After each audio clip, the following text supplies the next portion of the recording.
के बाद बुद्ध हुए, करीब मौत के दम तक अंदर के जो दोष है सबसे पहले ये हमारा ही नुकसान करते हैं।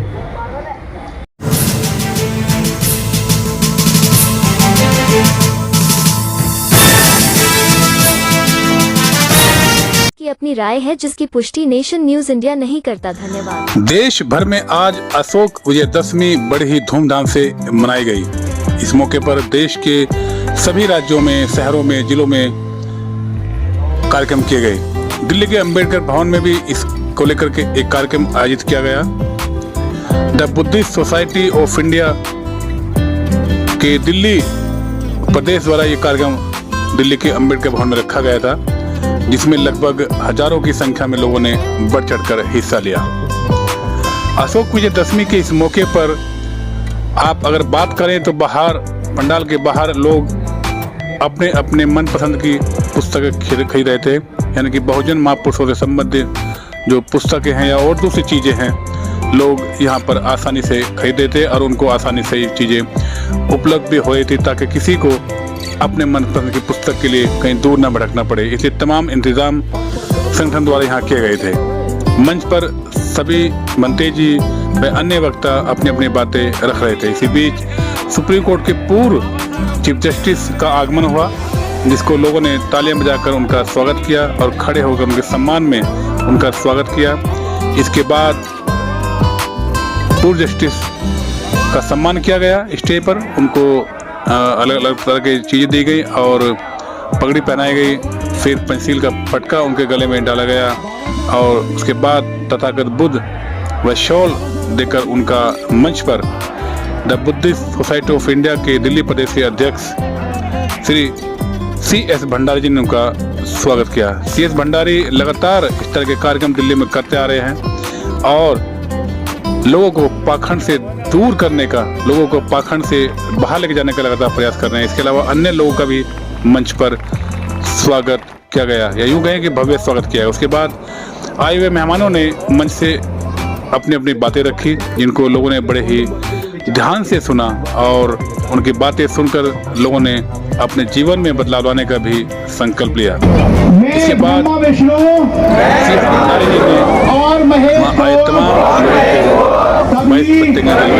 ईश्वर नहीं मानूंगा और मैं उनकी पूजा नहीं करूंगा। दूसरा, मैं राम और कृष्ण को ईश्वर नहीं मानूंगा।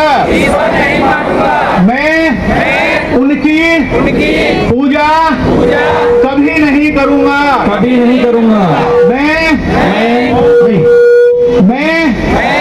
गौरी, गणपति इत्यादि हिंदू धर्म के किसी भी देवी देवताओं को नहीं मानूंगा और ना ही उनकी पूजा करूंगा। मैं ईश्वर ने कभी अवतार लिया है इस पर विश्वास नहीं करूंगा।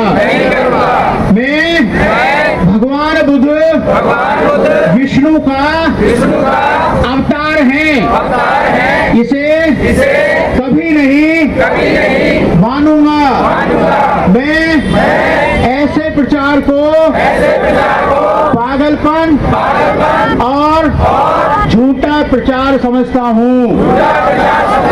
छठी प्रतिज्ञा है, मैं श्राद्ध कभी नहीं करूंगा। मैं पिंडदान नहीं करूंगा। मैं बौद्ध धर्म के विरुद्ध किसी भी बात को नहीं मानूंगा। मैं कोई भी क्रियाक्रम ब्राह्मणों के हाथ से नहीं कराऊंगा। मैं सभी मनुष्य एक हैं इस सिद्धांत को मानूंगा। मैं समता की स्थापना के लिए प्रयत्न करूंगा। मैं भगवान बुद्ध के अष्टांगिक मार्ग का पूर्ण पालन करूंगा। मैं भगवान की बताई हुई 10 पारमिताओं का पूर्ण पालन करूंगा। मैं प्राणी मात्र पर दया रखूंगा और उनका पालन करूंगा। मैं चोरी नहीं करूंगा। मैं झूठ नहीं बोलूंगा। मैं व्यभिचार नहीं करूंगा।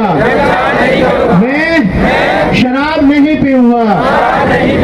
मैं अपने जीवन को बौद्ध धर्म के 3 तत्व अर्थात ज्ञान, शील और करुणा पर ढलने का प्रयत्न करूंगा।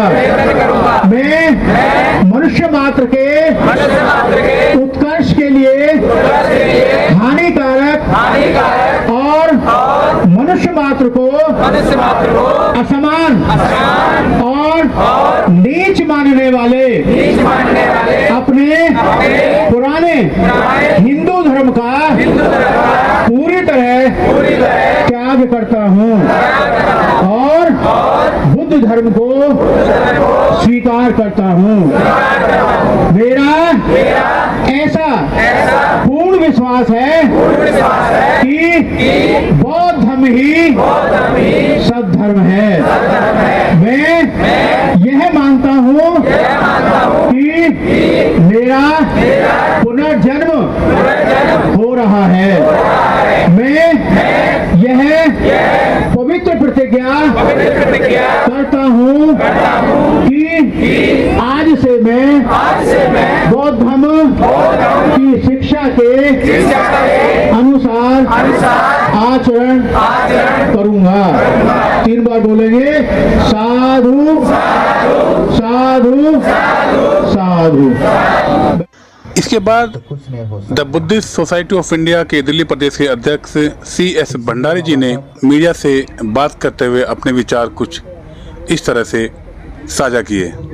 देखिए, राज्य मैंने गिने तो है नहीं, लेकिन उत्तर प्रदेश और हरियाणा, राजस्थान के भी 2-3 लोग थे और पूरी दिल्ली से तो हैं, NCR के पूरे लोग थे और कई हजार की भीड़ आप देख रहे हैं। मुझे कहने की जरूरत ही नहीं पड़ती, वो आपके सामने ही है। आपने सारे शूटिंग की है। हाथ उठा के जब लोग 22 प्रतिज्ञा ले रहे थे तो आपने माहौल कितना खुश दर्शाने वाला था, तो ये आपने सब देख ही लिया है। जिस तरीके से देखा जाए, पिछली बार जो है राजेंद्र गौतम कैबिनेट मंत्री ने 22 प्रतिज्ञा ली इसी प्रांगण में, उन्हीं के खिलाफ कार्रवाई, पार्टी से भी बाहर हुए और अपना पद भी छोड़ना पड़ा। क्या CS भंडारी को भी जेल जाने की तैयारी है? देखिए, पहली बात तो ये है कि हम किसी पार्टी से तो संबंध रखते नहीं हैं, वो ना हमने किसी पार्टी को ज़्यादा महत्व देते हैं। आज भी देखा आपने कि हमारे यहाँ पर कोई पार्टी का नहीं था। अगर पार्टी का होता भी तो भी हम उसकी पार्टी की बात नहीं, हमारा मिशन का काम है, धर्म का काम है, हम उसे करते हैं। और आपका दूसरे क्वेश्चन का जवाब ये है कि राजेंद्र पाल गौतम जी वो राजनीतिक व्यक्ति थे, जिसकी वजह से उनके साथ ऐसा हुआ, द्वेष हुआ, और वो भी ब्राह्मणवाद का असर है। अगर वो SC ना होते, क्योंकि उसी दिन नागपुर में भी ये 22 प्रतिज्ञाएं ली गई थी और उसमें गडकरी जो है मंत्री दिल्ली गवर्नमेंट ऑफ इंडिया का, वो भी गया हुआ था और भी कई लोग गए हुए थे, लेकिन उनके सामने कुछ नहीं हुआ। यह राजेंद्र पाल गौतम के साथ हुआ, हमें इसका बहुत अफसोस है। और जहां तक हमारे आपने एक क्वेश्चन किया कि आप जेल जाने के लिए तैयार हैं, बाबा साहब का मिशन है, बाबा साहब के मिशन में हमारे बहुत सारे लोग जेल गए हैं और ऐसी कोई नौबत आ जाती है तो हम जेल जाने के लिए अभी बिल्कुल तैयार हैं। हमने जो कुछ करना है हमने सारा कर लिया। हमें जेल में काटेंगे टाइम तो आराम से बिताएंगे, हमें कोई समस्या नहीं है। 14 अक्टूबर 1956 को जब बाबा साहब ने धम्म दीक्षा दिलाई तो उन्होंने कहा था कि हम अपने पुराने घर में, अपने धर्म में वापसी कर रहे हैं, लेकिन आज जो वर्तमान में माना जाता है वो धर्मांतरण कहा जाता है। इसलिए मैंने जेल का आपको हवाला दिया था कि इसलिए जेल जाने की तैयारी है। देखिए, हमारा जो धर्मांतरण नहीं है, हमें अपने धर्म में वापसी है, क्योंकि हमारे जो बुजुर्ग थे वो बुद्धिस्ट थे, बौद्ध संस्कृति श्रमण संस्कृति को मानने वाले थे, और श्रमण संस्कृति आज की बौद्ध संस्कृति है।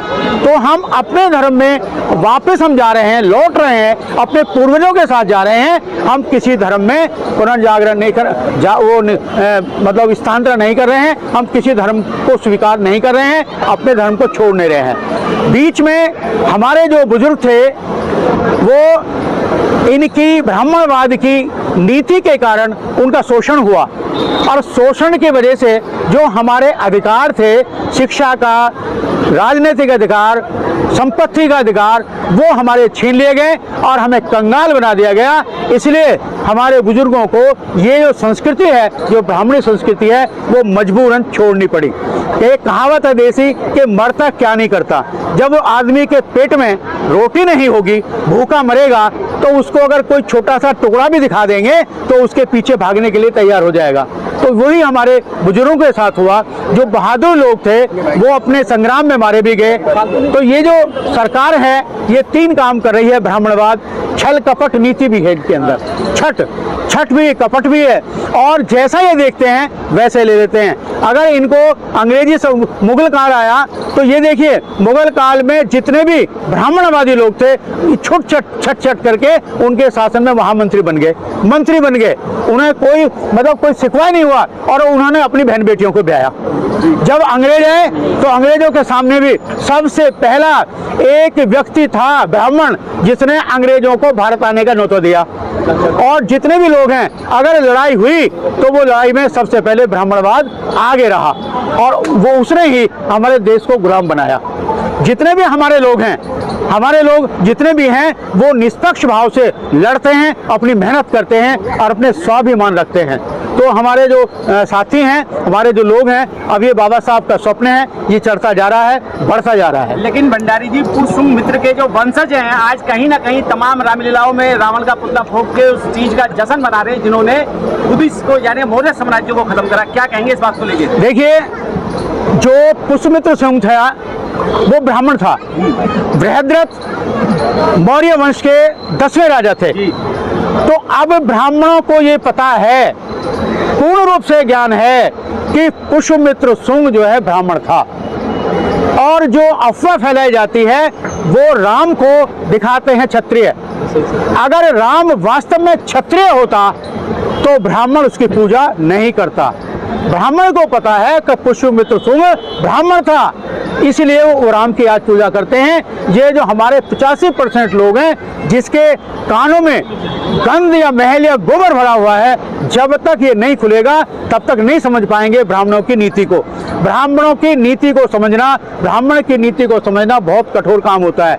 जिस आज पथ पर हम चल रहे हैं वो हमसे 400-500 साल पहले चल चुका है।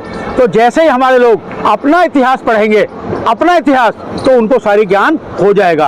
तो ये हमारा उद्देश्य है, और हमें अपने इतिहास के बारे में ज्ञान करना है, हमें दूसरों के इतिहास के बारे में ज्ञान नहीं करना। इसी के साथ एक लाइन और कहूँगा। बाबा साहब ने कहा था कि देश में अगर सबसे ज़्यादा खतरनाक है तो वो ब्राह्मण शास्त्र है। जितने भी वेद, कुरान, पुराण हैं वो सारे हमारे लिए खतरनाक है, क्योंकि उनमें ही सबसे ज़्यादा काल्पनिक घटनाएं भरी हुई हैं जिनको हम मानते हैं।